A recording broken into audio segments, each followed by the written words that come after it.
بسم الله الرحمن الرحیم. نن زموږ د علم الصرف 61 نمبر درس دی، فصل نمبر 4 دی او دې د مخکې درسونو کې مونږ د نون ثقیله او نون خفیفه والا سبقونه وي. اوس د هغې لږه قاعده وایو.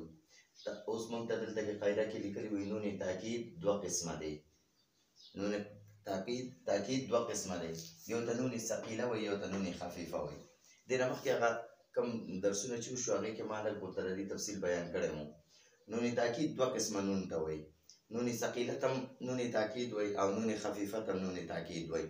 دا دوه قسمه نونونه دي. نون ثقیله مشدد نون ته وایي چې په کم نون باندې دغه وي، شد وي، داسې دې ته وګورئ، ما په دارې لیکلی دی. دې ته نون ثقیله وایي. ثقیل په عربۍ کې دروند ته وایي او دلته ثقیله څه کوي چې دا لږ ورته کې دروند دی. مثلا دا چې کوم مشدد نون وي که نه، هغه اصل کې داسې وي، یو اول نون ساکن وي، بیا نون متحرک وي، دا دوه نونونه وي. نو د دواړو نه یو جوړ کړي او مشدد یې شد پرې واچوي. او د شد مطلب دا دی چې دا حرف، دا نون چې دی دا دوه دی، نو یو هم ترې جوړ کړی دی، نو دا دې ته نون ثقیله وایي، نون مشدد ته. ټیک شوه؟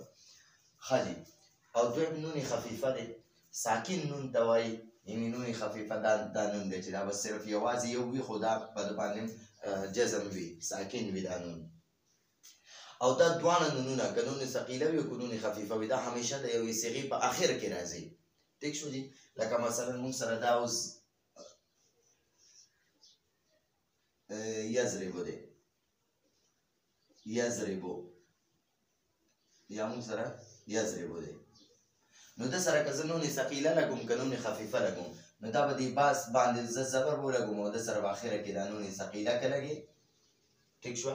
او که نه نون خفیفه لګي، بس دواړه یضربن. ټیک شو جي؟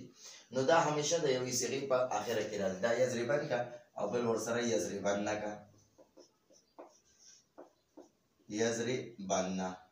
ټیک شوه؟ نو وګورئ، دا که نون ثقیله دی هغه هم د صیغې په آخره کې راغی، که نون خفیفه دی دا هم د صیغې په آخره کې راغی. ټیک شو جي؟ ښه جي. اوس مونږ ته وایي نون ثقیله پوره 14 صیغو سره لګي، پوره صیغو سره لګي. د یضرب و یضربان، یضربون، تضرب و تضربان، یضربن، تضرب و تضربان، تضربون، تضربین، تضربان، تضربن، اضرب و نضرب. دې ټولو سره نون ثقیله آخره کې به لګي. او نون خفیفه صرف 8 صیغو سره لګي. شپږو صیغو سره نون خفیفه نه لګي. د تثنیې 4 صیغو سره نون خفیفه نه لګي. او دوه د جمع مؤنث، یو جمع مؤنث غایب او یو د جمع مؤنث حاضر. د جمع مؤنث غایب او جمع مؤنث حاضر دې دواړو صیغو د جمع مؤنث صیغې وایي. نو دې دواړو د جمع مؤنث صیغو سره نون خفیفه نه لګي. او دغه سره نون د تثنیې چې کوم 4 دي، یضربانې، تضربانې، تضربانې، تضربانې، دې 4 صیغو سره نون خفیفه نه لګي. ټیک شو جي؟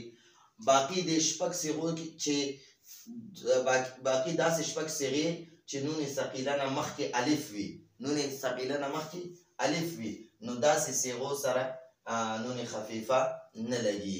اوس درته زه هغه لیکم، یعنې 4 د تثنیې صیغو سره نون خفیفه نه لګي او 2 د جمع مؤنث صیغو سره، 2 د جمع مؤنث صیغو سره یعنې جمع مؤنث غایب او جمع مؤنث حاضر سره نون خفیفه نه لګي. نو ګورئ 4 د تثنیې صیغې دي، 4 دلته کې ما لیکلي دي 4. دا 4 د تثنیې صیغو سره نون خفیفه نه لګي. لکه مثلا ګورئ یضربانی، تضربانی، بیا دویم ځل باندې تضربانی، تضربانی 3 ځل دی، یو ځل یضربانی دی او بیا تضربانی.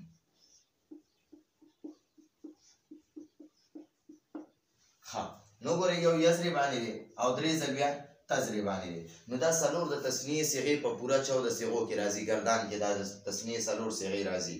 ټیک شو؟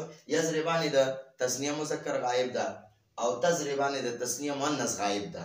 نو یضربانی او تضربانی دا 2 د مذکر غایب او د مؤنث غایب دي، او تضربانی دا 2 د مذکر حاضر دي او تضربانی دا 2 د مؤنث حاضر دي. نو دا 4 صیغې، دا 2 صیغې چې دي دا د حاضرو دي او دا 2 د غایبو دي. نو په دې غایبو کې دا یو چې دا یضربانی دا د مذکر ده او تضربانی دا د مؤنث ده. او په دې حاضرو کې تضربانی دا د مذکر ده او دا اخري تضریبان دا د مؤنث ده. ټیک شو؟ نو دا خو څلور دا صیغې شو چې دې سره نون خفیفه نه لګي، او دوه د جمع مؤنث صیغو سره. دا د جمع مؤنث صیغې، یعنی یو چې دی جمع مؤنث غایب او یو جمع مؤنث حاضر، دې سره لکه ګورئ یضربنه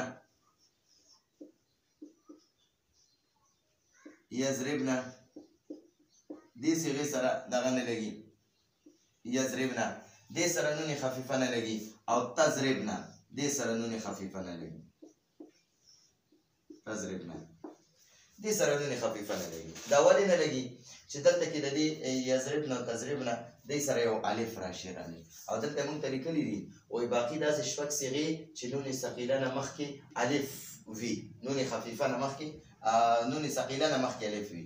نو دې یضربانې تضربانې کې موږ دلته کې نون خفیفه ثقیله لګو، نون ثقیله چې کله دې کې موږ دا نون تاکید لګو نو بس دې دا خپل نونونه به ختمو، دې سره به نون خفیفه ثقیله لګو.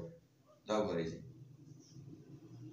نو د دې نون ثقیله نه مخکې الف دی، نو موږ ته دغه وایي باقي داسې شپږ صیغې چې نون ثقیله نه مخکې الف وي، نو دا نون ثقیله د نه مخکې دا الف دی، دا نون ثقیله د نه مخکې دا الف دی، دا نون ثقیله د نه مخکې دا الف دی، دا نون ثقیله د نه مخکې دا الف دی. نو وایي چې کله داسې نون ثقیله چې د هغه نه مخکې الف وي نو دغې صیغې کې به دغه نه لګي، نون خفیفه په دغې صیغو سره نه لګي. او دا یضربانې تضربانې چې یضربنه تضربنه چې دې سره چې کله موږ نون ثقیله لګو که نه نو دا نون ضمیر دی یا نون جمع مؤنث دی، نو دې کې به موږ دلته یو الف ولګو، او دغه الف نه پس به بیا موږ نون ثقیله لګو. دلته تضربنه نه به مخکې اخره کې موږ دا الف ولګو او اخره کې به ورسره نون ثقیله ولګو. بله خبره دې کې یاد وساتئ کله چې د دې نون ثقیله نه مخکې الف وي نو نون ثقیله باندې به زیر راځي. وګوره دې نون ثقیله نه مخکې الف دی نو دلته به زیر لیکي، دې نون ثقیله نه مخکې الف دی نو به دې نون ثقیله به بیا زیر راځي. په نون ثقیله نه مخکې چې الف وي نو نون ثقیله باندې به زیر وي، دلته نون ثقیله نه مخکې الف دی نو دې باندې به هم زیر وي، نون ثقیله نه مخکې الف دی په دې باندې به هم زیر وي. او چې کله د نون ثقیله نه مخکې الف نه وي نو بیا به په دې نون ثقیله زیر نه راځي، زبر به پرې راځي. نو اوس وګورئ دلته کې موږ راکړي یو باقي داسې شپږ صیغې چې نون ثقیله نه مخکې الف وي، نو داسې دغه شپږ صیغو سره نون خفیفه نه لګي. نو وګورئ دا نون ثقیله دی د ده نه مخکې دا الف دی، دا نون ثقیله دی د ده نه مخکې دا الف دی، دا نون ثقیله دی د ده نه مخکې دا الف دی. نو د نون ثقیله نه مخکې چې الف وي نو هغه صیغو سره نون خفیفه نه لګي. نو یضربانې دلته کې به یضربانې تضربانې تضربانې تضربانې یضربنانې تضربنانې، نو د دې صیغو سره به نون خفیفه نه لګي او نون ثقیله ټولو صیغو سره لګي. ټیک شو؟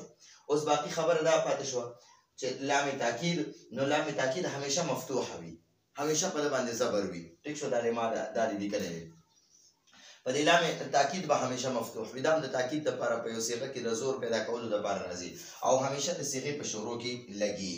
لکه وګوره دا یضربنان نه دی که نه، نو د ده د نون ثقیله یا نون تاکید دا دواړه نونونه که نون ثقیله که نون خفیفه هغه به د صیغې په اخره کې راځي، او لام تاکید چې دی دا به د صیغې په شروع کې راځي.